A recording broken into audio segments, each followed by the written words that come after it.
চলে যাব কিন্তু বিদেশে। কি রে বিমান? হ্যাঁ, এটা দিয়ে চলে যাব। এই খেলনা বিমানটা চলে যাব আকাশে।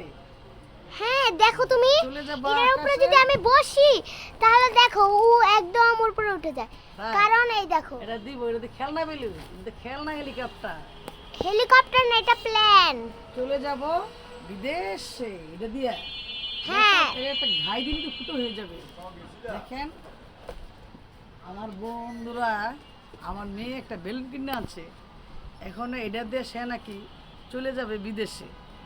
আসলে কি এটাতে বিদেশে চলে যাওয়া যায়? তুমি যদি ঠিকমতো লেখাপড়া করো, হ্যাঁ এরকম একটা বিমানে উঠে তুমি বিদেশে যেতে পারবে, বুঝছো? এটা একটা একটা একটা প্লাস্টিকের হেলিকপ্টার। হেলিকপ্টার না তো প্লেন। হ্যাঁ প্লেন। দেখছো এটা আবার চাক্কা আছে, একটা দুইটা তিনটা। এটা মনে হচ্ছে যে সত্যিকারই বিমান। দেখছো দেখছো খালি উঠতেছে আকাশে। হ্যাঁ, উঠতে চাই। বিমান এই উড়ে দেখো আকাশে, ছেড়ে দিলাম। তুমি যাবা বিদেশে।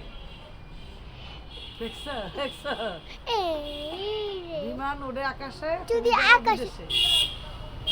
সুন্দর হয়েছে বিমানটা, অনেক সুন্দর। সুন্দর না? হ্যাঁ সুন্দর।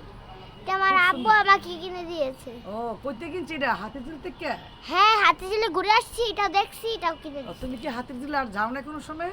না, হ্যাঁ কি বলো, তাহলে তো তুমি মিস করলে অনেক কিছু। আজকে আমি হাতি। তোমার আরেক সময় এবার কোরবানির সময় তোমাদেরকে নিয়ে বড় টলার দেখছো, টলার? হ্যাঁ, টলার দেখছি। হ্যাঁ। এই নৌকাতে ঘুরামনি। ইয়ে, থ্যাংক ইউ মা। ওয়েলকাম। ওখানে দেখছি অনেক নৌকা। পানি। হ্যাঁ।